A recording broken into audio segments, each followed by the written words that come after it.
رمضان کا مہینہ یہی ٹریننگ ہمیں دیتا ہے میرے پیارے ساتھی. اور بڑے بدنصیب ہیں وہ لوگ جو بھوکے اور پیاسے رہنے کا مطلب سمجھتے ہیں رمضان کا مہینہ. بہت سارے لوگوں کو سمجھ میں آتا ہے رمضان کا مطلب بھوکے رہنا ہے, پیاسے رہنا. معاف کیجئے, ہمارے بھوکے رہنے سے اللہ کو کوئی فائدہ نہیں, نہ ہمارے پیاسے رہنے سے اللہ کو کوئی فائدہ نہیں. وہ تو میڈیکل سائنس بھی کہتی ہے کہ روزہ ہم اپنے فائدے کے لیے رکھتے ہیں, اس میں ہمارا فائدہ ہے, اس میں اللہ کا نعوذ باللہ کوئی فائدہ نہیں ہے. لیکن اگر ہم رمضان کے مہینے میں روزہ رکھ کر کے بھی جھوٹ بول رہے ہیں, رمضان کے مہینے میں روزہ رکھ کر کے بھی ہم غیبت کر رہے ہیں, چغلی کر رہے ہیں, لوگوں کی عزت و آبرو پر حملہ کر رہے ہیں, تو معاف کیجئے, ہمیں اور آپ کو بھوکے پیاسے رہنے کا کوئی مطلب نہیں. اللہ کے پیارے نبی فرماتے ہیں من لم یدع قول الزور والعمل به, جو روزہ رکھ کر کے, جو 15 گھنٹے بھوکے اور پیاسے رہ کر کے بھی جھوٹ بولتا ہو, غلط کام کرتا ہو, غلط باتیں منہ سے نکالتا ہو, فلیس للہ حاجۃ ان یدع طعامہ وشرابہ, اللہ کو کوئی ضرورت نہیں ہے وہ اپنا کھانا چھوڑ دے, اپنا پانی چھوڑ دے, اس کے بھوکے پیاسے رہنے سے اللہ کو کوئی فائدہ نہیں ہے. ایک اور حدیث میں اللہ کے نبی فرماتے ہیں کم من صائم لیس لہ من صیامہ الا الجوع, کتنے روزے دار ایسے ہیں کہ روزہ رکھنے کے باوجود ان کے نام اعمال میں ایک روزہ بھی نہیں لکھا جاتا, بھوک اور پیاس کے علاوہ ان کو کچھ بھی نصیب نہیں ہوتا. وکم من قائم لیس لہ من قیامہ الا السحر, اور کتنے راتوں کو جاگ جاگ کر کے عبادت کرنے والے لوگ ہیں, ان کے نام اعمال میں ایک رات کی تہجد یا ایک رات کی تراویح بھی نہیں لکھی جاتی, ان کے نام اعمال میں صرف رات کو جاگنا لکھا ہوتا ہے. تو رمضان میں اپنی نیت کو درست کر لو میرے بھائی.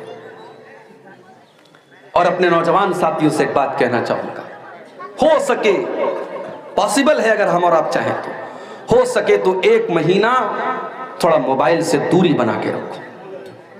اس موبائل نے, اللہ کی قسم کھا کے کہتا ہوں, اس موبائل نے آج ہماری نیکیوں کو برباد کر دیا ہے, حاجیوں کے حج برباد کر دیا ہے, عمرے کرنے والوں کے عمرے برباد کر دیا ہے, صدقہ خیرات کرنے والوں کے صدقہ خیرات کو اس موبائل نے آج برباد کر دیا ہے. آپ پوچھیں گے وہ کیسے؟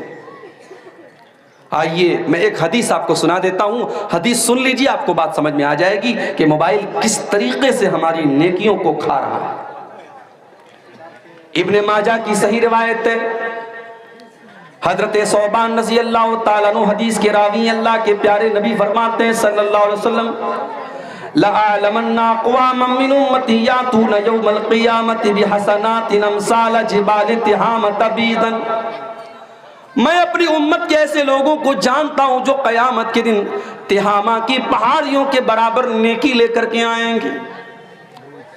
نبی نے نیکی کا نام نہیں لیا, پہاڑوں کے برابر نیکی لے کے آئیں گے. اب جتنی نیکی ہم اور آپ جس کو نیکی سمجھتے ہیں اس کو آپ یہاں پہ مینشن کر دیجئے, ذکر کر دیجئے. نماز ہے, روزہ ہے, تلاوت ہے, اللہ کا ذکر ہے, صدقہ خیرات ہے, حج ہے, عمرہ ہے, پہاڑوں کے برابر نیکی لے کر کے آئے گا.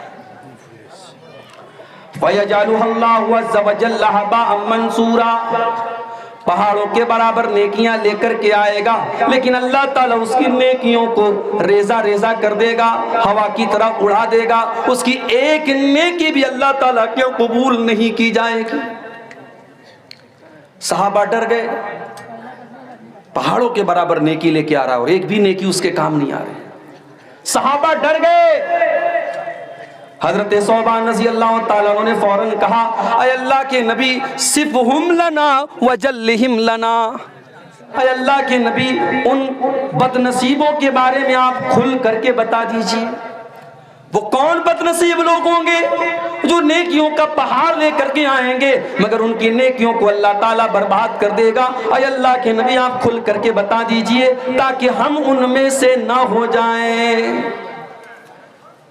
صحابہ نے یہ نہیں کہا کہ اے اللہ کے نبی وہ کون لوگ ہوں گے, ذرا بتا دیجئے تاکہ ہم ان کے اوپر فتویٰ لگا دیں.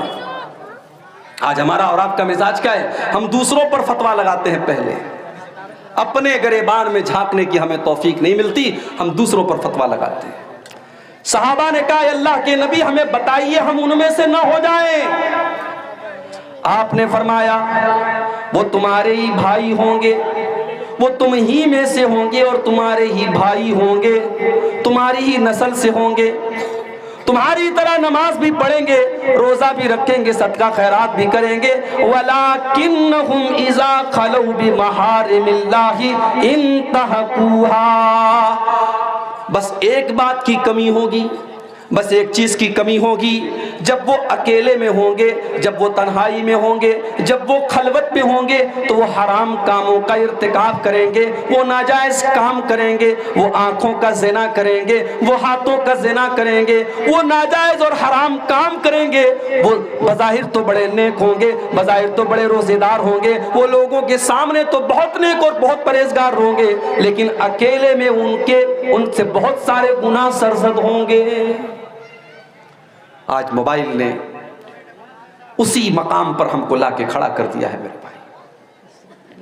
رات کے 12 بجے نوجوان لڑکا کھیتوں میں نکل کر کے کس سے بات کر رہا ہے کیا ہم نہیں جانتے؟ رات کو 2 بجے جوان لڑکی کسی سے چپکے چپکے فون پر بات کر رہی ہے، کس سے باتیں کر رہی ہے ہمیں اندازہ نہیں ہے۔ میرے پیارے ساتھیوں، اس موبائل نے آج بچوں سے ان کا بچپن چھین لیا۔ اس موبائل نے آج بوڑھوں کے بڑھاپے اور بزرگی کے تقدس کو ختم کر دیا۔ اس موبائل نے آج وہ حالات پیدا کر دیے کہ مسجد کے اندر نماز ہو رہی ہے، امام صاحب قرآن کی تلاوت کر رہے ہیں اور موبائل کی رنگ بج رہی ہے، گانا بج رہا ہے۔ کبھی کسی نے تصور نہیں کیا تھا کہ مسجد کے اندر گانا بجے گا۔ اس موبائل نے وہ حالات بھی لا کے پیدا کر دیے۔ تو اس موبائل کو اپنی مغفرت کے راستے میں رکاوٹ بننے مت دو میرے بھائی۔ اگر اللہ نے 1 مہینہ آپ کو دیا ہے اپنے آپ کو بخشوانے کا، تو اس موقع کو اس موبائل کی وجہ سے چوکنے مت دو۔ کوشش کرو، میں یہ نہیں کہتا کہ آپ موبائل بند کر دو، کرنا چاہو تو وہ بھی کر سکتے ہو بھائی، بہت بڑے کاروباری ہیں آپ، لیکن اگر آپ چاہیں 1 مہینہ موبائل کا استعمال کم کر سکتے ہیں۔ ممبئی کی سرزمین پر آپ سے بڑے بڑے بزنس مین لوگ رہتے ہیں۔ ممبئی میں ایک جگہ میں گیا، رمضان کا مہینہ تھا، ایک نوجوان شخص اعتکاف میں بیٹھا ہوا تھا۔ مجھے وہاں کے لوگوں نے بتایا، مولوی صاحب یہ جو اعتکاف میں بیٹھے ہیں آپ جانتے کون ہیں؟ کہنے لگے یہ کروڑ پتی آدمی ہے، کروڑوں کا بزنس ہے اس کا، مگر ہر سال یہ رمضان کے آخری عشرے میں اعتکاف میں بیٹھتا ہے اور اپنا موبائل دوسروں کو دے کر کے اپنے یعنی جو اس کے انڈر میں کام کرتے ہیں، جو ملازم ہوتے ہیں ان کو دے کے جاتا ہے، اپنے پاس ایک پرسنل موبائل چھوٹا سا لے کے جاتا ہے کہ کبھی گھر والوں سے کوئی ضرورت پڑی تو بات کر لے، اور یہ 10 دن وہ اللہ کی عبادت میں گزارتا ہے۔ کرنا چاہو تو میرے پیارے بھائیوں بہت کچھ ہے۔ رمضان کا مہینہ اللہ کی طرف سے ایک تحفہ ہے بخشوانے کے لیے، اور بڑے بدنصیب ہیں وہ لوگ جو اس تحفے کی قدر نہ کریں۔ اللہ کے نبی منبر کے اوپر چڑھ رہے ہیں، پہلی سیڑھی پر آپ نے قدم رکھا، فرمایا آمین، دوسری سیڑھی پر قدم رکھا، فرمایا آمین، تیسری سیڑھی پر قدم رکھا، فرمایا آمین۔ صحیح ترغیب و ترہیب کی روایت ہے، آپ نے منبر کی 3 سیڑھیوں پر قدم رکھ کر کے آمین کہا۔ صحابہ کو بڑی حیرت ہوئی، اے اللہ کے نبی کیا بات ہے، آپ نے بار بار آج آمین کیوں کہا؟ آپ نے فرمایا جب میں نے منبر کی پہلی سیڑھی پر قدم رکھا، جبریل امین نے بددعا کی، رغیم انف رجل ادرک رمضان فلم یغفر له، اس انسان کے لیے بربادی ہو جس نے رمضان کا مہینہ تو پایا مگر اپنی بخشش نہ کروا سکا۔ رمضان کا مہینہ ملا اور اس کی بخشش نہ ہو سکی، بربادی ہو اس انسان کے لیے۔ جبریل نے بددعا کی، میں نے آمین کہا۔ دوسری سیڑھی پر قدم رکھا، جبریل امین نے بددعا کی، رغیم انف رجل ادرک عندہ الکبر والداہ، اس کے والدین بڑھاپے کو پہنچ گئے، اس نے اپنے ماں باپ کو بڑھاپے کی حالت میں پایا، فلم یغفر لہ، اور اپنی بخشش نہ کروا سکا۔ ماں باپ اس کو بڑھاپے میں ملے، ان کی خدمت کر کے اپنے آپ کو جنت کا حقدار نہ کر سکا، اس بدنصیب انسان کے لیے بربادی ہو۔ جبریل نے بددعا کی اور پیارے نبی نے آمین کہی۔ اور منبر کی تیسری سیڑھی پر جب آپ نے قدم رکھا، کہا کہ جبریل نے بددعا کی، رغیم انف رجل ذکرت عنده فلم يصلي علی، بربادی ہو اس انسان کے لیے جس کے سامنے اس کے پیارے نبی جناب محمد الرسول اللہ صلی اللہ علیہ وسلم کا نام لیا گیا اور اس نے درود نہیں پڑھا، کم سے کم صلی اللہ علیہ وسلم تک اس نے نہیں پڑھا، اس کے لیے بھی آپ نے بربادی کی بددعا کی۔ آپ کے گاؤں میں جب میں آیا میں نے عیدگاہ کی نظر آئی, میں نے لوگوں سے پوچھا ماشاءاللہ بڑی اچھی عیدگاہ ہے. لوگوں نے بتایا عیدگاہ تو بہت اچھی ہے مولوی صاحب, لیکن ہمارے یہاں عورتوں کے لیے ارینجمنٹ نہیں ہے. مولوی صاحب مسجد بڑی شاندار ہے, 3 منزل کی مسجد ہے ہمارے یہاں, مگر جمعہ کی نماز میں عورتوں کے لیے ہمارے پاس کوئی انتظام نہیں ہے. اللہ کے یہاں جواب دینے کے لیے تیار رہنا میرے بھائی. اللہ پوچھے گا کہ میرے بندو, تمہارے گھر کی عورتوں کو بگاڑنے کے لیے جس دور میں ٹی وی کے سیریل موجود تھے, یوٹیوب کے ویڈیو موجود تھے, انسٹاگرام موجود تھا, واٹس ایپ موجود تھا, فیس بک موجود تھا, تم نے اپنے گھر کی عورتوں کی اصلاح کرنے کے لیے کیا راستہ اپنایا؟ آپ کہیں گے اللہ تعالیٰ ہم نے سال میں ایک بار جلسہ کرا دیا. جب آپ کے گھر کی عورتوں کو دین سے دور کرنے والی چیزیں 24 گھنٹے پیش کی جا رہی ہیں, تو سال کا 1 دن کا جلسہ, 1 رات کا جلسہ میرے بھائیوں کافی نہیں ہے. یہ بات یاد رکھیے. جمعہ کی نماز میں آپ عورتوں کا انتظام نہیں رکھتے. میں اپنے یو پی میں بنارس میں جا کے کہوں تو لوگ حیرت کریں گے کہ کیا اہل حدیثوں کے ہاں بھی ایسا ہو رہا ہے, لیکن آپ کے بہار اور بنگال میں ہو رہا ہے. یعنی مزاج ہی نہیں ہے صاحب. مسجدیں ہیں, شاندار مسجدیں ہیں, گاؤں والے کروڑوں کے مالک ہیں, چاہے تو اس میں عورتوں کا انتظام کر سکتے ہیں, ان کی انٹری الگ ہو سکتی ہے, ان کا راستہ الگ ہو سکتا ہے, چاہے تو سب کچھ ہو سکتا ہے, مگر ہم چاہتے ہی نہیں. بنگال کے کتنے علاقوں میں گیا, اہل حدیثوں کی مسجدوں میں 2 اذان ہو رہی ہے صاحب جمعہ کے دن. میں نے پوچھا ایسا کیوں ہو رہا ہے؟ بولے مولوی صاحب ایک زمانے سے ہوتا چلا آیا ہے. میں نے کہا تب ہمیں اپنے آپ کو اہل حدیث نہیں کہنا چاہیے, ہمیں اپنے آپ کو اپنے باپ دادا کا مقلد کہنا چاہیے. مقلد, ارے ہم نے اہل حدیثیت اسی لیے قبول کی ہے, ہم کسی کی تقلید نہیں کرتے. جب ہم نے امام ابو حنیفہ, امام مالک, امام شافعی اور امام احمد ابن حنبل جیسے بڑے بڑے اماموں کی تقلید نہیں کی, تو اپنے باپ دادا کی تقلید کریں گے ہم؟ آج بنگال کے کتنی مسجدوں میں فرض نماز کے بعد مولوی صاحب ہاتھ اٹھا کے دعا کر رہے ہیں, اجتماعی دعا ہو رہی ہے, امام صاحب دعا کر رہے ہیں, ساری پبلک آمین کہہ رہی ہے. کیوں ہو رہا ہے میرے بھائی؟ یہ تقلیدی ذہن کیوں ہے آپ کے ہاں؟ رمضان کا مہینہ آ رہا ہے, کم سے کم آپ اپنی مسجدوں میں عورتوں کے لیے انتظام کراؤ میرے بھائی. میں آپ کی غیرت کو جگا رہا ہوں. میرے نوجوانوں, اگر اپنے قوم کی عورتوں کو بچانا چاہتے ہو, اگر چاہتے ہو کہ تمہارے گاؤں کی لڑکیاں اور بہنیں تمہاری کل آنے والے دنوں میں جو حالات ہیں مرتد نہ ہو جائیں, تو اللہ کے واسطے اپنی بیٹیوں کو ایمان سکھاؤ, ان کو اسلام سکھاؤ, ان کو قرآن و سنت سکھاؤ. اور اس کو سکھانے کا سب سے سمپل طریقہ یہ ہے کہ کم سے کم ایک بات اور بتا دیں, کچھ لوگ یہاں پر مطلب شادی بیاہ میں دلہن کے یہاں قبول کراتے ہیں. اگر قبول سسٹم اگر دلہن کے یہاں قبول نہیں کرائے جی تو گھر میں لے جا کے دوبارہ شادی پڑھاتے ہیں. ہمارا شادی پڑھانا بھی کروا رہی ہے اس پر. جی, یہ شیخ صاحب نے جو بات کہی, ہمارے یہاں بھی یہ چیز ایک رسم اور رواج بن چکی ہے. جب نکاح ہوتا ہے, مولوی صاحب جب نکاح پڑھانے کے لیے آتے ہیں تو شریعت کا مسئلہ کیا ہے کہ لڑکی سے اجازت لے لینا کافی ہے, اور وہ اجازت لڑکی کا باپ لے لے, لڑکی کے گھر کا کوئی بڑا ذمہ دار لے لے, وہ اجازت لے لینا کافی ہے. نکاح پڑھانے والے کا باقاعدہ جا کر کے کہ محترمہ فلانا بنت فلاں, آپ کا نکاح فلاں بن فلاں کے ساتھ ہو رہا ہے, کیا آپ کو قبول ہے؟ یہ جو پورا ایک سسٹم رائج ہے, یہ کہیں قرآن و سنت سے ثابت نہیں. لڑکی کے یہاں ایجاب و قبول کی ضرورت نہیں, اس کی اجازت لے لینا کافی ہے. مگر ہمارے یہاں صاحب یعنی اتنا اس کو رواج کی اہمیت دے دی گئی کہ شیخ صاحب نے بتایا اگر کہیں اس طریقے سے لڑکی کے ہاں اگر ایجاب و قبول نہیں ہوتا ہے تو نکاح کو ادھورا مانا جاتا ہے, الگ سے اس کا نکاح کرایا جاتا ہے کہ صاحب ہمارا نکاح ادھورا ہو گیا. میں خود نکاح پڑھانے جاتا ہوں, 3 بار ایجاب و قبول کرانے کا ہمارے یہاں رواج ہے. اگر میں نے 1 بار کرا دیا تو صاحب پیچھے سے آوازیں آنے لگتی, مولوی صاحب تھوڑا 1-2 بار اور کرا دیجیے. میں نے کہا ارے دلہے نے بول دیا, آپ سب نے سن لیا, میں بہرا نہیں, آپ بہرے نہیں, ضرورت کیا ہے؟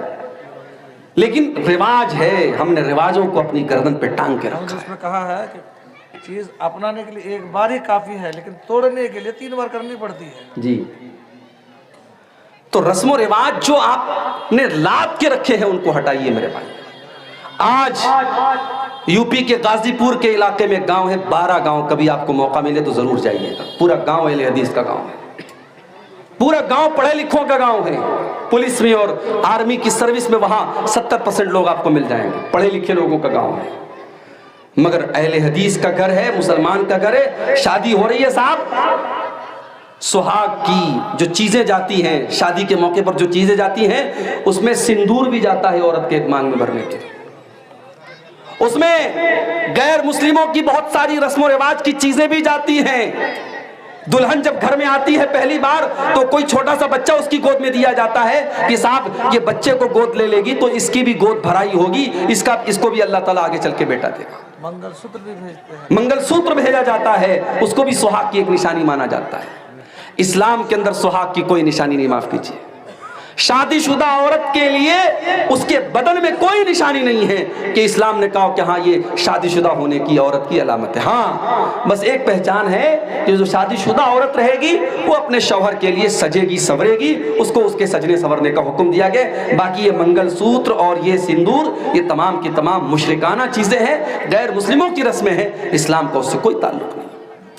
باقاعدہ ایک دن ہلدی ہو رہی ہے، ہلدی والے دن سارے دلہن کے گھر کی لڑکیاں ہلدی کلر کا کپڑا پہنتی ہیں۔ ایک دن مہندی کی رسم ہو رہی ہے، سارے گھر کی عورتیں مہندی کلر کا کپڑا پہنتی ہیں۔ یہ رسم و رواج انہوں نے آج حالات یہ پہنچائے ہیں کہ غریب بیچارہ اپنی لڑکی کی شادی کرنے کے پہلے 1000 بار سوچتا ہے میں کہاں سے انتظام کروں گا صاحب، میں کہاں سے 100-200 لوگوں کو کھانا کھلاؤں گا، میں کہاں سے اپنی بیٹی کو اتنے جوڑے کپڑے دوں گا، اتنا زیور دوں گا۔ آج غریب کے لیے چیلنج بنتا چلا جا رہا ہے۔ میرے پیارے ساتھیو، اللہ کے نبی دنیا میں رسم و رواج کو توڑنے کے لیے آئے تھے۔ قرآن کہتا ہے وَيَضَعُ عَنْهُمْ إِصْرَهُمْ وَالْأَغْلَالَ الَّتِي كَانَتْ عَلَيْهِمْ، میرا نبی تم کو رسم و رواج کی بیڑیوں سے آزاد کرنے کے لیے آیا ہے، میرے نبی تم کو رسم و رواج سے آزاد کرنے کے لیے آئے ہیں۔ میرے پیارے ساتھیو، اس نبی کا کلمہ اگر ہم اور آپ پڑھتے تو اپنے آپ کو ان رسم و رواج سے آزاد کریں اور اپنے گھر کی عورتوں کو بھی اس کے لیے تیار کریں، اور اس کے لیے آپ کو اپنے گھر کی عورتوں پر محنت کرنی پڑے گی۔ کم سے کم آپ جمعہ کی نماز میں اور عیدین کی نماز میں بالکل آپ انتظام کیجئے عورتوں کا۔ اور ہمارے شمیم بھائی ہیں اور ہمارے گاؤں کی اور سارے لوگ جن کو بھی اللہ نے نوازا ہے، میں سب سے گزارش کروں گا کہ اس سال آنے والی عید پر میں فون کر کے پوچھوں گا کہ آپ کے گاؤں کی عیدگاہ میں عورتوں کا انتظام ہوا کہ نہیں ہوا، اور میں اس امید کے ساتھ یہاں سے جاؤں گا کہ انشاءاللہ آپ اس کا انتظام کریں گے انشاءاللہ۔ میرے بھائیوں، رمضان کا مہینہ جس طریقے سے آپ کے لیے تحفہ ہے، عورتوں کے لیے بھی تحفہ ہے۔ ہمارے یہاں کیا ہوتا ہے صاحب، رمضان کا مہینہ آیا، ہم نے عورتوں کو کچن میں جھونک دیا، تجھے یہ بنانا ہے، تجھے وہ بنانا ہے، تجھے وہ بنانا ہے۔ جو آئٹم سال کے 11 مہینے نہیں کھائے جاتے وہ رمضان میں کھائے جاتے ہیں، اور بڑے فخر سے لوگ کہتے ہیں مولوی صاحب میری بیوی تو یہ بنا کے کھلاتی ہے، یہ بنا کے کھلاتی ہے۔ ارے اللہ کے بندے، یہ ایک مہینہ کھانے پینے کا مہینہ نہیں ہے، یہ ایک مہینہ عبادت کا مہینہ ہے۔ اپنے گھر کی عورتوں کو بھی آپ موقع دیجئے۔ رمضان کا جب آخری عشرہ آتا تھا، جب آخری 10 دن آتے تھے، اما عائشہ فرماتی ہیں اللہ کے پیارے نبی رات رات بھر جاگتے تھے، اپنے گھر والوں کو جگاتے تھے، اپنی بیویوں کو جگاتے تھے، اور اپنی کمر کس لیتے تھے، اپنے گھر والوں سے الگ رہتے تھے، اور آخری 10 دن عبادت میں گزارا کرتے تھے۔ تو عورتوں کو بھی آپ شامل کیجئے، اور ہو سکے تو سوشل میڈیا سے دور رہیے، اور قرآن کو وقت دیجئے۔ میرے بھائی، اللہ نے سال کے 12 مہینوں میں قرآن کو نازل کرنے کے لیے رمضان کو کیوں چنا؟ شہر رمضان الذی انزل فیہ القرآن، رمضان کا مہینہ وہ ہے جس میں قرآن کو اتارا گیا۔ ھدی للناس، یہ قرآن ساری مانوتا کو راستہ دکھاتا ہے۔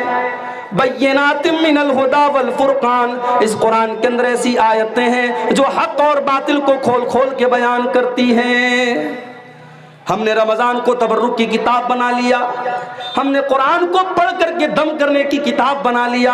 قرآن تو دل کی بیماریوں کے لیے شفا ہے، قرآن تو ہدایت کی کتاب ہے۔ کم سے کم رمضان میں آپ اس قرآن پر غور کیجئے میرے بھائیوں، اس قرآن کو پڑھ کر کے سمجھ کر کے پڑھنے کی کوشش کیجئے۔ اور ایک بات یاد رکھیے، جب آپ قرآن کی تلاوت کریں گے اس کی خیر و برکت آپ اپنے جسم کے اوپر بھی محسوس کریں گے، اپنے مزاج کے اوپر بھی محسوس کریں گے۔ عبداللہ بن عباس رضی اللہ تعالیٰ عنہ فرماتے ہیں جب اللہ کے پیارے نبی رمضان کا مہینہ آتا تھا حضرت جبریل علیہ السلام کو قرآن پڑھ پڑھ کے سنایا کرتے تھے، اور جب قرآن پڑھ پڑھ کے آپ سنایا کرتے تھے تو اس کا اثر یہ ہوتا تھا کان اجود من الریح المرسلہ، اللہ کے پیارے نبی تیز چلنے والی آندھی سے زیادہ آپ کی سخاوت اور فیاضی کا عالم ہوتا تھا، ایک تیز چلنے والی آندھی سے بھی زیادہ اللہ کے پیارے نبی کی سخاوت ہوتی تھی۔ تو آپ قرآن کی تلاوت کو آپ آنے والے رمضان میں معمول بنائیے۔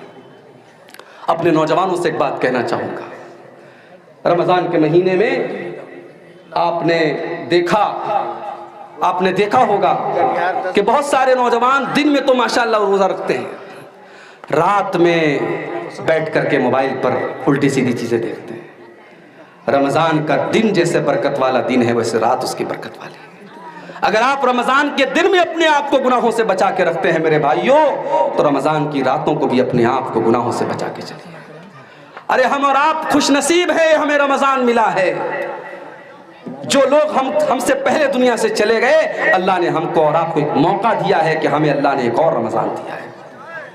نبی اکرم کا دور ہے، حضرت طلحہ رضی اللہ تعالیٰ عنہ فرماتے ہیں نبی اکرم کے دور میں دو لوگ تھے، دونوں ساتھ میں اسلام لائے، اور یہی واقعہ سنا کر کے بات ختم کروں گا کیونکہ مجھے بھی فوراً کٹیہار نکلنا ہے۔ دو بھائی تھے نبی کے دور میں، دونوں بھائیوں نے ساتھ میں اسلام قبول کیا، لیکن ایک بھائی دین کے معاملے میں زیادہ ایکٹیو تھا اور دوسرا اس کے مقابلے میں تھوڑا کم ایکٹیو تھا۔ ایک زیادہ محنتی تھا، ایک کم محنتی تھا، دونوں نے ساتھ میں اسلام قبول کیا تھا۔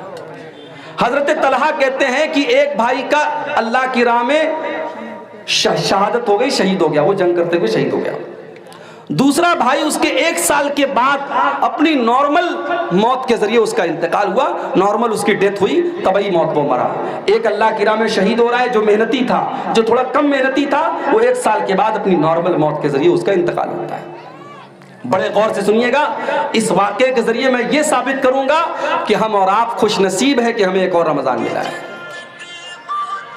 جب دونوں لوگوں کا انتقال ہو گیا، حضرت طلحہ رضی اللہ تعالیٰ عنہ فرماتے ہیں کہ میں نے خواب دیکھا، خواب میں میں نے دیکھا کہ جنت سے ایک فرشتہ نکلا اور اس نے ان دونوں بھائیوں میں سے جس بھائی کا انتقال بعد میں ہوا تھا اس کو پہلے وہ جنت میں لے کے گیا، اس کے بعد وہ پھر واپس آیا، اور جس کا انتقال پہلے ہوا تھا، جو دین کے معاملے میں محنتی تھا، جو اللہ کی راہ میں شہید ہوا تھا، اس کو وہ بعد میں جنت میں لے کے گیا، اور پھر وہ فرشتہ میرے پاس آیا اور مجھ سے کہا کہ تیرے ابھی جنت میں جانے کا ٹائم نہیں آیا ہے۔ اس کے بعد حضرت طلحہ کہتے میری نیند کھل گئی۔ اب جب میں نے اپنا یہ خواب صحابہ کے سامنے بیان کیا تو صحابہ کو بڑی حیرت ہوئی کہ ایسا کیسے ہو سکتا ہے، اللہ کی راہ میں شہید ہونے والا اور اللہ کے دین کے لیے زیادہ محنت کرنے والا انسان بعد میں جنت میں جا رہا ہے، اور جو اس کے مقابلے میں کم محنت کرتا تھا اور جس کا انتقال بھی نارمل طریقے سے ہوا ہے وہ پہلے جنت میں جا رہا ہے۔ یہ بات صحابہ نے کہا ہم کو سمجھ میں نہیں آ رہی۔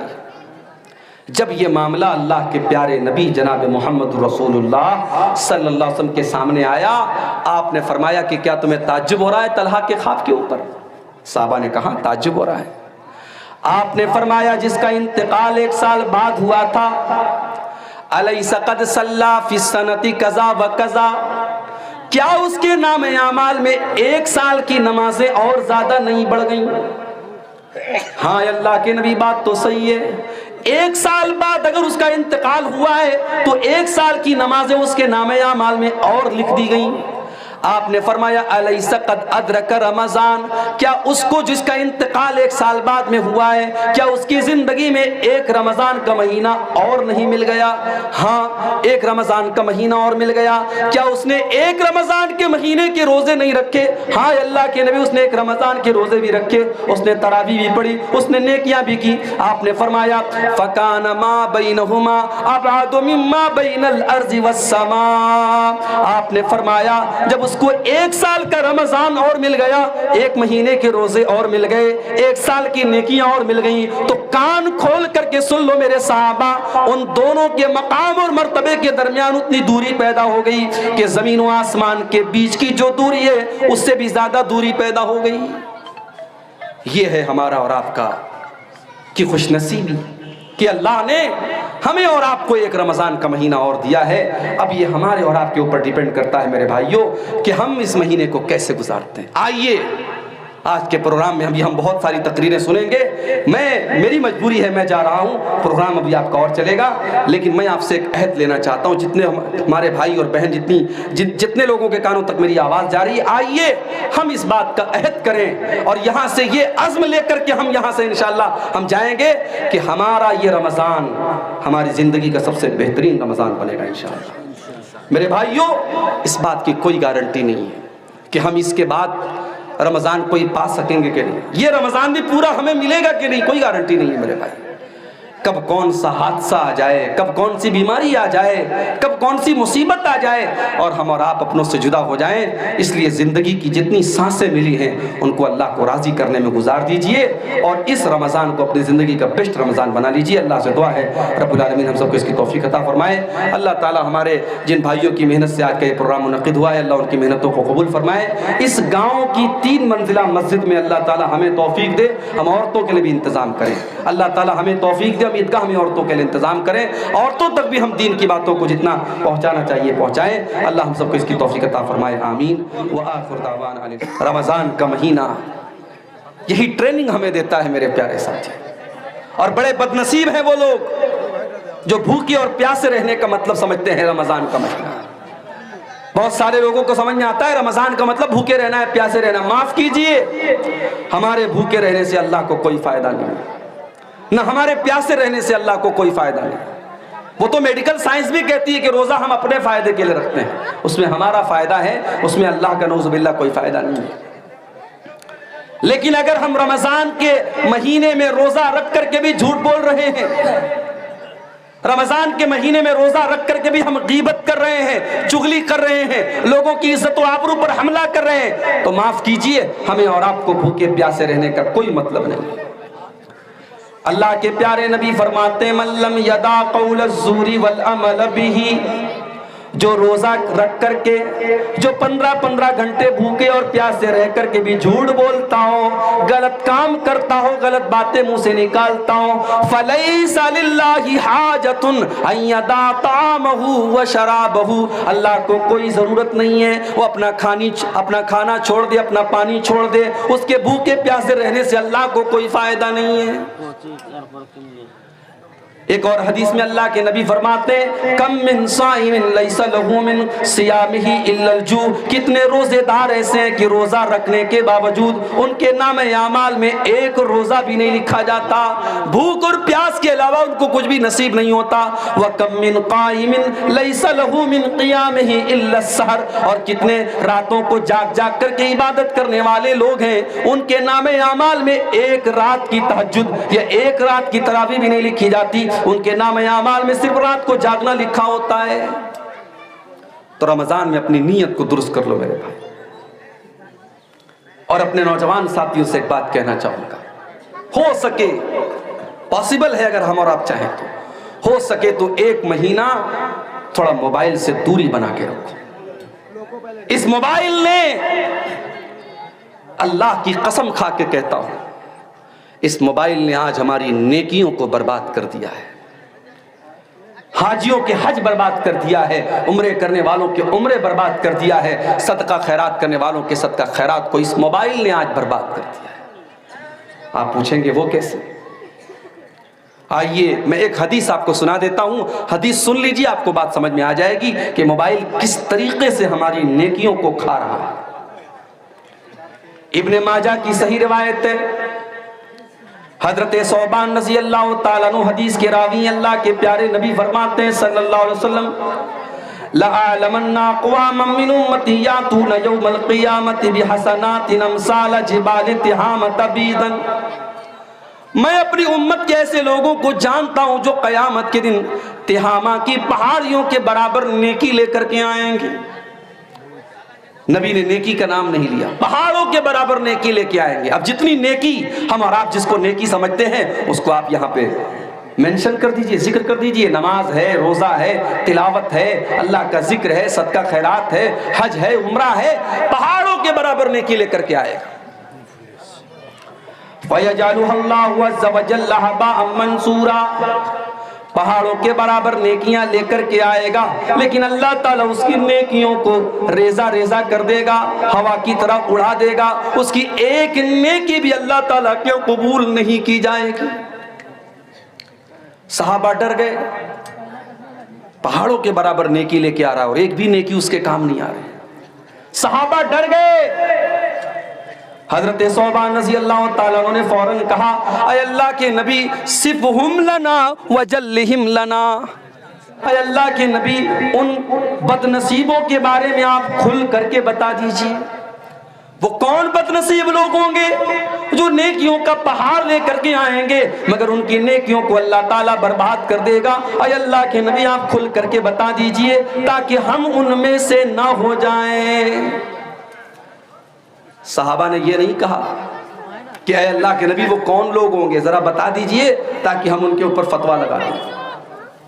آج ہمارا اور آپ کا مزاج کیا ہے؟ ہم دوسروں پر فتویٰ لگاتے ہیں، پہلے اپنے گریبان میں جھانکنے کی ہمیں توفیق نہیں ملتی، ہم دوسروں پر فتویٰ لگاتے ہیں۔ صحابہ نے کہا اے اللہ کے نبی ہمیں بتائیے ہم ان میں سے نہ ہو جائیں۔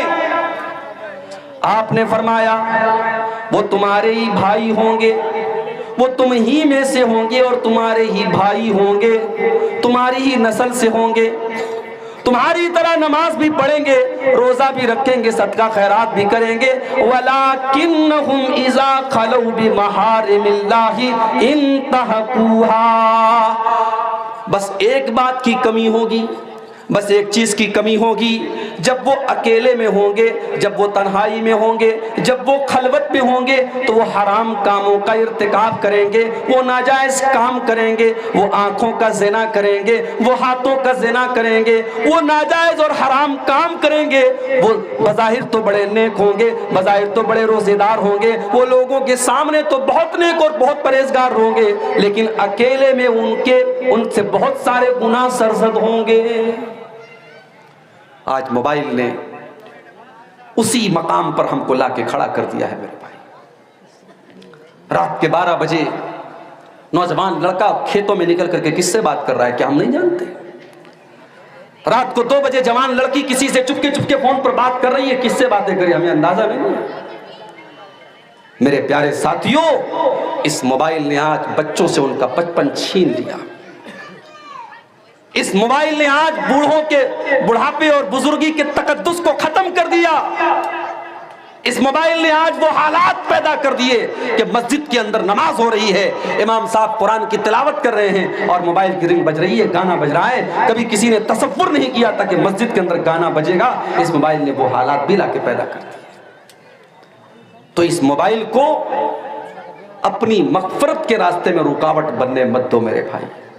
اگر اللہ نے 1 مہینہ آپ کو دیا ہے اپنے آپ کو بخشوانے کا تو اس موقع کو اس موبائل کی وجہ سے چوکنے مت دو، کوشش کرو۔ میں یہ نہیں کہتا کہ آپ موبائل بند کر دو، کرنا چاہو تو وہ بھی کر سکتے ہو بھائی، بہت بڑے کاروباری ہیں آپ، لیکن اگر آپ چاہیں 1 مہینہ موبائل کا استعمال کم کر سکتے ہیں۔ ممبئی کی سرزمین پر آپ سے بڑے بڑے بزنس مین لوگ رہتے ہیں۔ ممبئی میں ایک جگہ میں گیا، رمضان کا مہینہ تھا، ایک نوجوان شخص اعتکاف میں بیٹھا ہوا تھا۔ مجھے وہاں کے لوگوں نے بتایا مولوی صاحب یہ جو اعتکاف میں بیٹھے ہیں آپ جانتے ہیں کون ہیں؟ کہنے لگے یہ کروڑ پتی آدمی ہے، کروڑوں کا بزنس ہے اس کا، مگر ہر سال یہ رمضان کے آخری عشرے میں اعتکاف میں بیٹھتا ہے اور اپنا موبائل دوسروں کو دے کر کے اپنے یعنی جو اس کے انڈر میں کام کرتے ہیں جو ملازم ہوتے ہیں ان کو دے کے جاتا ہے، اپنے پاس ایک پرسنل موبائل چھوٹا سا لے کے جاتا ہے کہ کبھی گھر والوں سے کوئی ضرورت پڑی تو بات کر لے، اور یہ 10 دن وہ اللہ کی عبادت میں گزارتا ہے۔ کرنا چاہو تو میرے پیارے پیارے بھائیوں بہت کچھ ہے۔ رمضان کا مہینہ اللہ کی طرف سے ایک تحفہ ہے بخشوانے کے لیے، اور بڑے بد نصیب ہیں وہ لوگ جو اس تحفے کی قدر نہ کریں۔ اللہ کے نبی منبر کے اوپر چڑھ رہے ہیں، پہلی سیڑھی پر آپ نے قدم رکھا فرمایا آمین، دوسری سیڑھی پر قدم رکھا فرمایا آمین، تیسری سیڑھی پر قدم رکھا فرمایا آمین۔ صحیح ترغیب و ترہیب کی روایت ہے، آپ نے منبر کی 3 سیڑھیوں پر قدم رکھ کر کے آمین کہا۔ صحابہ کو بڑی حیرت ہوئی، اے اللہ کے نبی کیا بات ہے، آپ نے بار بار آج آمین کیوں کہا؟ آپ نے فرمایا جب میں نے منبر کی پہلی سیڑھی پر قدم رکھا جبریل امین نے بددعا کی رغیم انف رجل ادرک رمضان فلم یغفر له، اس انسان کے لیے بربادی ہو جس نے رمضان کا مہینہ تو پایا مگر اپنی بخشش نہ کروا سکا۔ رمضان کا مہینہ ملا اور اس کی بخشش نہ ہو سکی، بربادی ہو اس انسان کے لیے۔ جبریل نے بددعا کی، میں نے آمین کہا۔ دوسری سیڑھی پر قدم رکھا جبریل امین نے بددعا کی رغیم انف رجل ادرک عندہ الکبر والداہ، اس کے والدین بڑھاپے کو پہنچ گئے، اس نے اپنے ماں باپ کو بڑھاپے کی حالت میں پایا، فلم یغفر لہ، اور اپنی بخشش نہ کروا سکا۔ ماں باپ اس کو بڑھاپے میں ملے، ان کی خدمت کر کے اپنے آپ کو جنت کا حقدار نہ کر سکا، اس بد نصیب انسان کے لیے بربادی ہو۔ جبریل نے بددعا کی اور پیارے نبی نے آمین کہی۔ اور منبر کی تیسری سیڑھی پر جب آپ نے قدم رکھا کہا کہ جبریل نے بددعا کی رغیم انف رجل ذکرت عنہ فلم یصلی علیہ، بربادی ہو اس انسان کے لیے جس کے سامنے اس کے پیارے نبی جناب محمد الرسول اللہ صلی اللہ علیہ وسلم کا نام لیا گیا اور اس نے درود نہیں پڑھا، کم سے کم صلی اللہ علیہ وسلم تک اس نے نہیں پڑھا، اس کے لیے بھی آپ نے بربادی کی بددعا کی۔ آپ کے گاؤں میں جب میں آیا میں نے عیدگاہ کی نظر آئی، میں نے لوگوں سے پوچھا ماشاءاللہ بڑی اچھی عیدگاہ ہے، لوگوں نے بتایا عیدگاہ تو بہت اچھی ہے مولوی صاحب، لیکن ہمارے یہاں عورتوں کے لیے ارینجمنٹ نہیں ہے۔ مولوی صاحب مسجد بڑی شاندار ہے، 3 منزل کی مسجد ہے ہمارے یہاں، مگر جمعہ کی نماز میں عورتوں کے لیے ہمارے پاس کوئی انتظام نہیں ہے۔ اللہ کے یہاں جواب دینے کے لیے تیار رہنا میرے بھائی۔ اللہ پوچھے گا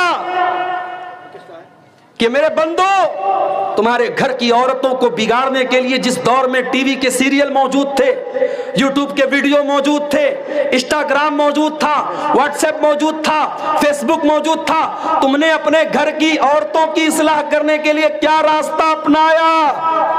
آپ کہیں گے اللہ تعالیٰ ہم نے رات میں، ہم نے سال میں ایک بار جلسہ کرا دیا۔ جب آپ کے گھر کی عورتوں کو دین سے دور کرنے والی چیزیں 24 گھنٹے پیش کی جا رہی ہیں تو سال کا 1 دن کا جلسہ، 1 رات کا جلسہ میرے بھائیوں کافی نہیں ہے، یہ بات یاد رکھیے۔ جمعہ کی نماز میں آپ عورتوں کا انتظام نہیں رکھتے۔ میں اپنے یو پی میں بنارس میں جا کے کہوں تو لوگ حیرت کریں گے کہ کیا اہل حدیثوں کے ہاں بھی ایسا ہو رہا ہے، لیکن آپ کے بہار اور بنگال میں ہو رہا ہے۔ یعنی مزاج ہی نہیں ہے صاحب، مسجدیں ہیں، شاندار مسجدیں ہیں، گاؤں والے کروڑوں کے مالک ہیں، چاہے تو اس میں عورتوں کا انتظام کر سکتے ہیں، ان کی انٹری الگ ہو سکتی ہے، ان کا راستہ الگ ہو سکتا ہے، چاہے تو سب کچھ ہو سکتا ہے، مگر ہم چاہتے ہی نہیں۔ بنگال کے کتنے علاقوں میں گیا، اہل حدیثوں کی مسجدوں میں 2 اذان ہو رہی ہے صاحب جمعہ کے دن۔ میں نے پوچھا ایسا کیوں ہو رہا ہے؟ بولے مولوی صاحب ایک زمانے سے ہوتا چلا آیا ہے۔ میں نے کہا تب ہمیں اپنے آپ کو اہل حدیث نہیں کہنا چاہیے، ہمیں اپنے آپ کو اپنے باپ دادا کا مقلد کہنا چاہیے، مقلد۔ ارے ہم نے اہل حدیثیت اسی لیے قبول کی ہے، ہم کسی کی تقلید نہیں کرتے۔ جب ہم نے امام ابو حنیفہ، امام مالک، امام شافعی اور امام احمد ابن حنبل جیسے بڑے بڑے اماموں کی تقلید نہیں کی تو اپنے باپ دادا کی تقلید کریں گے؟ آج بنگال کے کتنی مسجدوں میں فرض نماز کے بعد مولوی صاحب ہاتھ اٹھا کے دعا کر رہے ہیں، اجتماعی دعا ہو رہی ہے، امام صاحب دعا کر رہے ہیں، ساری پبلک آمین کہہ رہی ہے۔ کیوں ہو رہا ہے میرے بھائی؟ یہ تقلیدی ذہن کیوں ہے آپ کے ہاں؟ رمضان کا مہینہ آ رہا ہے، کم سے کم آپ اپنی مسجدوں میں عورتوں کے لیے انتظام کراؤ میرے بھائی۔ میں آپ کی غیرت کو جگا رہا ہوں۔ میرے نوجوانوں، اگر اپنے قوم کی عورتوں کو بچانا چاہتے ہو، اگر چاہتے ہو کہ تمہارے گاؤں کی لڑکیاں اور بہنیں تمہاری کل آنے والے دنوں میں جو حالات ہیں مرتد نہ ہو جائیں، تو اللہ کے واسطے اپنی بیٹیوں کو ایمان سکھاؤ، ان کو اسلام سکھاؤ، ان کو قرآن و سنت سکھاؤ، اور اس کو سکھانے کا سب سے سمپل طریقہ یہ ہے کہ کم سے کم ایک بات اور بتا دیں، کچھ لوگ یہاں پر مطلب شادی بیاہ میں دلہن کے یہاں قبول کراتے ہیں، اگر قبول سسٹم اگر دلہن کے یہاں قبول نہیں کرائے جی تو وہ گھر میں لے جا کے پھر دوبارہ شادی پڑھاتے ہیں۔ ہمارا شادی پڑھانا بھی اختیار نہیں ہے اس پر۔ جی یہ شیخ صاحب نے جو بات کہی، ہمارے یہاں بھی یہ چیز ایک رسم اور رواج بن چکی ہے۔ جب نکاح ہوتا ہے، مولوی صاحب جب نکاح پڑھانے کے لیے آتے ہیں تو شریعت کا مسئلہ کیا ہے کہ لڑکی سے اجازت لے لینا کافی ہے، اور وہ اجازت لڑکی کا باپ لے لے، لڑکی کے گھر کا کوئی بڑا ذمہ دار لے لے، وہ اجازت لے لینا کافی ہے۔ نکاح پڑھانے والے کا باقاعدہ جا کر کے کہ محترمہ فلانا بنت فلاں، آپ کا نکاح فلاں بن فلاں کے ساتھ ہو رہا ہے، کیا آپ کو قبول ہے؟ یہ جو پورا ایک سسٹم رائج ہے یہ کہیں قرآن و سنت سے ثابت نہیں۔ لڑکی کے یہاں ایجاب و قبول کی ضرورت نہیں، اس کی اجازت لے لینا کافی ہے۔ مگر ہمارے یہاں صاحب یعنی اتنا اس کو رواج کی اہمیت دے دی گئی کہ شیخ صاحب نے بتایا اگر کہیں اس طریقے سے لڑکی کے ہاں اگر ایجاب و قبول نہیں ہوتا ہے تو نکاح کو ادھورا مانا جاتا ہے، الگ سے اس کا نکاح کرایا جاتا ہے کہ صاحب ہمارا نکاح ادھورا ہو گیا۔ میں خود نکاح پڑھانے جاتا ہوں، 3 بار ایجاب و قبول کرانے کا ہمارے یہاں رواج ہے۔ اگر میں نے ایک بار کرا دیا تو صاحب پیچھے سے آوازیں آنے لگتی، مولوی صاحب تھوڑا 1-2 بار اور کرا دیجیے۔ میں نے کہا ارے دلہے نے بول دیا، آپ سب نے سن لیا، میں بہرا نہیں، آپ بہرے نہیں، ضرورت کیا ہے؟ لیکن رواج ہے، ہم نے رواجوں کو اپنی گردن پہ ٹانگ کے رکھا ہے۔ اس میں کہا ہے کہ چیز اپنانے کے لیے 1 بار ہی کافی ہے، لیکن توڑنے کے لیے 3 بار کرنی پڑتی ہے۔ جی، تو رسم و رواج جو آپ نے لاد کے رکھے ہیں ان کو ہٹائیے میرے بھائی۔ آج یو پی کے غازی پور کے علاقے میں گاؤں ہے، 12 گاؤں، کبھی آپ کو موقع ملے تو ضرور جائیے گا۔ پورا گاؤں اہل حدیث کا گاؤں ہے، پورا گاؤں پڑھے لکھوں کا گاؤں ہے۔ پولیس میں اور آرمی کی سروس میں وہاں 70% لوگ آپ کو مل جائیں گے، پڑھے لکھے لوگوں کا گاؤں ہے۔ مگر اہل حدیث کا گھر ہے، مسلمان کا گھر ہے، شادی ہو رہی ہے صاحب، سہاگ کی جو چیزیں جاتی ہیں، شادی کے موقع پر جو چیزیں جاتی ہیں اس میں سندور بھی جاتا ہے عورت کے مانگ میں بھرنے کے، اس میں غیر مسلموں کی بہت ساری رسم و رواج کی چیزیں بھی جاتی ہیں۔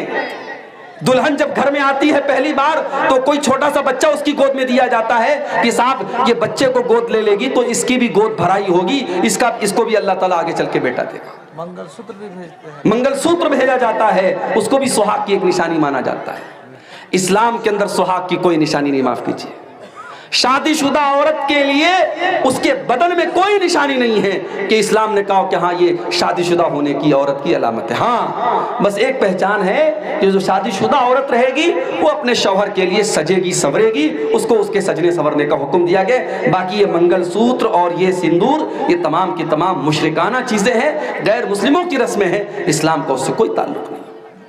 باقاعدہ ایک دن ہلدی ہو رہی ہے، ہلدی والے دن سارے دلہن کے گھر کی لڑکیاں ہلدی کلر کا کپڑا پہنتی ہیں۔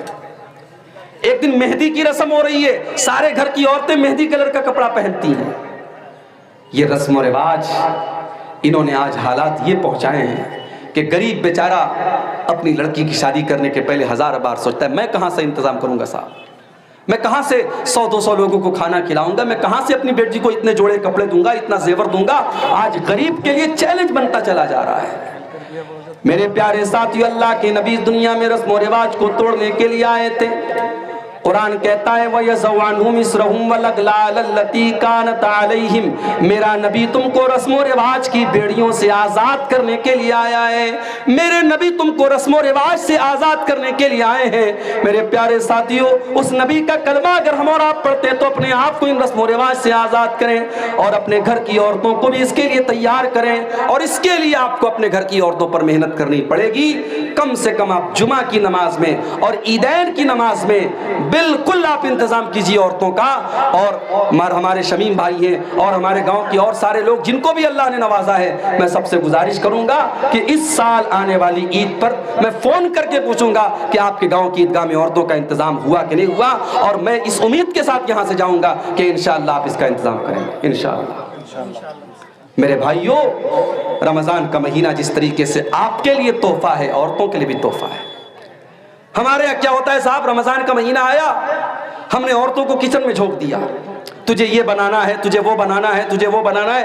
جو آئٹم سال کے 11 مہینے نہیں کھائے جاتے وہ رمضان میں کھائے جاتے ہیں۔ اور بڑے فخر سے لوگ کہتے ہیں مولوی صاحب میری بیوی تو یہ بنا کے کھلاتی ہے، یہ بنا کے کھلاتی ہے۔ ارے اللہ کے بندے، یہ ایک مہینہ کھانے پینے کا مہینہ نہیں ہے، یہ ایک مہینہ عبادت کا مہینہ ہے. اپنے گھر کی عورتوں کو بھی آپ موقع دیجئے. رمضان کا جب آخری عشرہ آتا تھا, جب آخری 10 دن آتے تھے, اما عائشہ فرماتی ہیں اللہ کے پیارے نبی رات رات بھر جاگتے تھے, اپنے گھر والوں کو جگاتے تھے, اپنی بیویوں کو جگاتے تھے, اور اپنی کمر کس لیتے تھے, اپنے گھر والوں سے الگ رہتے تھے, اور آخری 10 دن عبادت میں گزارا کرتے تھے. تو عورتوں کو بھی آپ شامل کیجئے, اور ہو سکے تو سوشل میڈیا سے دور رہیے, اور قرآن کو وقت دیجئے میرے بھائی. اللہ نے سال کے 12 مہینوں میں قرآن کو نازل کرنے کے لیے رمضان کو کیوں چنا؟ شہر رمضان الذی انزل فیہ القرآن, رمضان کا مہینہ وہ ہے جس میں قرآن کو اتارا گیا. ھدی للناس, یہ قرآن ساری مانوتا کو راستہ دکھاتا ہے. بینات من الہدی والفرقان, اس قرآن کے اندر ایسی آیتیں ہیں جو حق اور باطل کو کھول کھول کے بیان کرتی ہیں. ہم نے رمضان کو تبرک کی کتاب بنا لیا, ہم نے قرآن کو پڑھ کر کے دم کرنے کی کتاب بنا لیا. قرآن تو دل کی بیماریوں کے لیے شفا ہے, قرآن تو ہدایت کی کتاب ہے. کم سے کم رمضان میں آپ اس قرآن پر غور کیجئے میرے بھائیوں, اس قرآن کو پڑھ کر کے سمجھ کر کے پڑھنے کی کوشش کیجئے. اور ایک بات یاد رکھیے, جب آپ قرآن کی تلاوت کریں گے اس کی خیر و برکت آپ اپنے جسم کے اوپر بھی محسوس کریں گے, اپنے مزاج کے اوپر بھی محسوس کریں گے. عبداللہ بن عباس رضی اللہ تعالیٰ عنہ فرماتے ہیں جب اللہ کے پیارے نبی رمضان کا مہینہ آتا تھا, حضرت جبریل علیہ السلام کو قرآن پڑھ پڑھ کے سنایا کرتے تھے, اور جب قرآن پڑھ پڑھ کے آپ سنایا کرتے تھے تو اس کا اثر یہ ہوتا تھا کان اجود من الریح المرسلہ, اللہ کے پیارے نبی تیز چلنے والی آندھی سے زیادہ آپ کی سخاوت اور فیاضی کا عالم ہوتا تھا. ایک تیز چلنے والی آندھی سے بھی زیادہ اللہ کے پیارے نبی کی سخاوت ہوتی تھی. تو آپ قرآن کی تلاوت کو آپ آنے والے رمضان میں معمول بنائیے. اپنے نوجوانوں سے ایک بات کہنا چاہوں گا, رمضان کے مہینے میں آپ نے دیکھا ہوگا کہ بہت سارے نوجوان دن میں تو ماشاءاللہ روزہ رکھتے ہیں, رات میں بیٹھ کر کے موبائل پر الٹی سیدھی چیزیں دیکھتے ہیں. رمضان کا دن جیسے برکت والا دن ہے ویسے رات اس کی برکت والی ہے. اگر آپ رمضان کے دن میں اپنے آپ کو گناہوں سے بچا کے رکھتے ہیں میرے بھائیوں, تو رمضان کی راتوں کو بھی اپنے آپ کو گناہوں سے بچا کے چلیے. ارے ہم اور آپ خوش نصیب ہے, ہمیں رمضان ملا ہے. جو لوگ ہم سے پہلے دنیا سے چلے گئے, اللہ نے ہم کو اور آپ کو ایک موقع دیا ہے کہ ہمیں اللہ نے ایک اور رمضان دیا ہے. نبی اکرم کا دور ہے, حضرت طلحہ رضی اللہ تعالیٰ عنہ فرماتے ہیں نبی اکرم کے دور میں 2 لوگ تھے, دونوں ساتھ میں اسلام لائے. اور یہی واقعہ سنا کر کے بات ختم کروں گا کیونکہ مجھے بھی فوراً کٹیہار نکلنا ہے. 2 بھائی تھے نبی کے دور میں, دونوں بھائیوں نے ساتھ میں اسلام قبول کیا, لیکن ایک بھائی دین کے معاملے میں زیادہ ایکٹیو تھا اور دوسرا اس کے مقابلے میں تھوڑا کم ایکٹیو تھا. ایک زیادہ محنتی تھا, ایک کم محنتی تھا, دونوں نے ساتھ میں اسلام قبول کیا تھا. حضرت طلحہ کہتے ہیں کہ ایک بھائی کا اللہ کی راہ میں شہادت ہو گئی, شہید ہو گیا, وہ جنگ کرتے ہوئے شہید ہو گیا. دوسرا بھائی اس کے 1 سال کے بعد اپنی نارمل موت کے ذریعے اس کا انتقال ہوا, نارمل اس کی ڈیتھ ہوئی, طبعی موت وہ مرا. ایک اللہ کی راہ میں شہید ہو رہا ہے جو محنتی تھا, جو تھوڑا کم محنتی تھا وہ 1 سال کے بعد اپنی نارمل موت کے ذریعے اس کا انتقال ہوتا ہے. بڑے غور سے سنیے گا, اس واقعے کے ذریعے میں یہ ثابت کروں گا کہ ہم اور آپ خوش نصیب ہے کہ ہمیں ایک اور رمضان ملا ہے. جب دونوں لوگوں کا انتقال ہو گیا, حضرت طلحہ رضی اللہ تعالیٰ عنہ فرماتے ہیں کہ میں نے خواب دیکھا, خواب میں نے دیکھا کہ جنت سے ایک فرشتہ نکلا اور اس نے ان دونوں بھائیوں میں سے جس بھائی کا انتقال بعد میں ہوا تھا اس کو پہلے وہ جنت میں لے کے گیا, اس کے بعد وہ پھر واپس آیا, اور جس کا انتقال پہلے ہوا تھا جو دین کے معاملے میں محنتی تھا, جو اللہ کی راہ میں شہید ہوا تھا, اس کو وہ بعد میں جنت میں لے کے گیا. اور پھر وہ فرشتہ میرے پاس آیا اور مجھ سے کہا کہ تیرے ابھی جنت میں جانے کا ٹائم نہیں آیا ہے. اس کے بعد حضرت طلحہ کہتے میری نیند کھل گئی. اب جب میں نے اپنا یہ خواب صحابہ کے سامنے بیان کیا تو صحابہ کو بڑی حیرت ہوئی کہ ایسا کیسے ہو سکتا ہے, اللہ کی راہ میں شہید ہونے والا اور اللہ کے دین کے لیے زیادہ محنت کرنے والا انسان بعد میں جنت میں جا رہا ہے, اور جو اس کے مقابلے میں کم محنت کرتا تھا اور جس کا انتقال بھی نارمل طریقے سے ہوا ہے وہ پہلے جنت میں جا رہا ہے. یہ بات صحابہ نے کہا ہم کو سمجھ میں نہیں آ رہی. جب یہ معاملہ اللہ کے پیارے نبی جناب محمد رسول اللہ صلی اللہ علیہ وسلم کے سامنے آیا، آپ نے فرمایا کہ کیا تمہیں تعجب ہو رہا ہے طلحہ کے خواب کے اوپر؟ صحابہ نے کہا تعجب ہو رہا ہے۔ آپ نے فرمایا جس کا انتقال 1 سال بعد ہوا تھا، الیس قد صلی فی السنۃ کذا و کذا، کیا اس کے نام اعمال میں 1 سال کی نمازیں اور زیادہ نہیں بڑھ گئیں؟ ہاں اللہ کے نبی بات تو صحیح ہے، 1 سال بعد اگر اس کا انتقال ہوا ہے تو 1 سال کی نمازیں اس کے نام اعمال میں اور لکھ دی گئیں۔ آپ نے فرمایا الیس قد ادرک رمضان، کیا اس کو جس کا انتقال 1 سال بعد میں ہوا ہے، کیا اس کی زندگی میں 1 رمضان کا مہینہ اور نہیں مل گیا؟ ہاں 1 رمضان کا مہینہ اور مل گیا۔ کیا اس نے 1 رمضان کے مہینے کے روزے نہیں رکھے؟ ہاں اللہ کے نبی اس نے 1 رمضان کے روزے بھی رکھے، اس نے تراویح بھی پڑھی، اس نے نیکیاں بھی کی۔ آپ نے فرمایا فکان ما بینہما ابعد مما بین الارض والسماء، آپ نے فرمایا جب اس کو 1 سال کا رمضان اور مل گیا، 1 مہینے کے روزے اور مل گئے، 1 سال کی نیکیاں اور مل گئیں، تو کان کھول کر کے سن لو میرے صحابہ، ان دونوں کے مقام اور مرتبے کے درمیان اتنی دوری پیدا ہو گئی کہ زمین و آسمان کے بیچ کی جو دوری ہے اس سے بھی زیادہ دوری پیدا ہو گئی۔